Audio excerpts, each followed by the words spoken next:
हमारे देश की राजधानी दिल्ली में हाल ही में एक बड़ा चुनाव हुआ। बड़ा इसलिए क्योंकि ये चुनाव भले ही नगर निगम का था, लेकिन जिस तरह से इसमें बड़ी बड़ी सियासी लड़ाई और लंबे लंबे चुनावी प्रचार देखने को मिले, वो इस चुनाव को बड़ा बना दिए।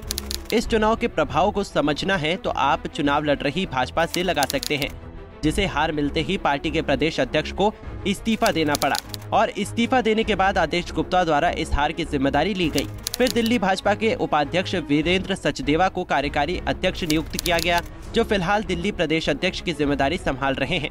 लेकिन जिस तरह से दिल्ली की सियासी हवा ने पिछले सालों में जो अपना रुख बदला है, उसे देखकर ऐसे कयास लगाए जा रहे हैं कि भाजपा फिर से दिल्ली के 7 सांसदों में से किसी एक को प्रदेश अध्यक्ष की जिम्मेदारी दे सकती है। दिल्ली में पिछले 15 सालों से नगर निगम पर काबिज रही भाजपा आखिर किसे प्रदेश अध्यक्ष बनाएगी और किन किन समीकरणों को ध्यान रखा जाएगा, इस पर हम एक नजर डालेंगे। लेकिन फिलहाल इस रेस में शामिल कौन कौन है, उसे जान लेते हैं। मीडिया रिपोर्ट्स की माने तो दिल्ली भाजपा के सियासी गलियारों में भाजपा प्रदेश अध्यक्ष के तौर पर भाजपा के 7 सांसदों में से कुछ सांसदों के नामों पर ज्यादा चर्चा हो रही है। इसमें भाजपा सांसद और भोजपुरी सिनेमा के सुपरस्टार मनोज तिवारी का नाम सबसे आगे है, क्योंकि इस नाम के पीछे सबसे बड़ा कारण वे पूर्वांचल वासी हैं, जिनकी अच्छी खासी वोट बैंक है।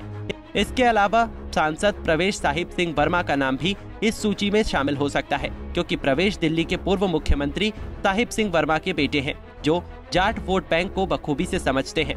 इन 2 सांसदों के अलावा पूर्व केंद्रीय मंत्री डॉक्टर हर्षवर्धन और केंद्रीय मंत्री मीनाक्षी लेखी को लेकर भी दिल्ली भाजपा के सियासी गलियारों में चर्चाएं जारी हैं।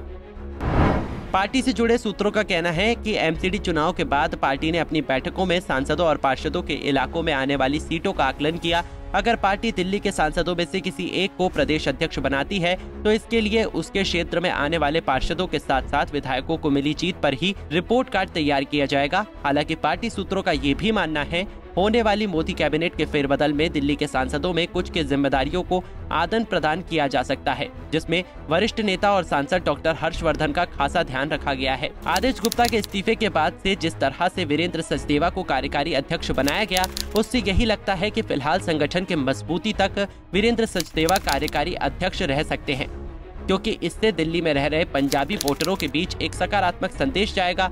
हालांकि 2024 के लोकसभा चुनाव को देखते हुए पार्टी किसी न किसी को प्रदेश अध्यक्ष जरूर बनाएगी, जो जातिगत समीकरणों के साथ इलाकाई समीकरणों में भी संतुलन बना सके। मीडिया रिपोर्ट्स और सूत्रों से मिली जानकारी के आधार पर अब देखना ये है कि पार्टी किस नेता के सहारे अपनी दिल्ली की राजनीति को दांव पर लगाती है, जो लोकसभा चुनाव में ज्यादा फायदा दिला सके। Bureau report, Punjab Kesari TV.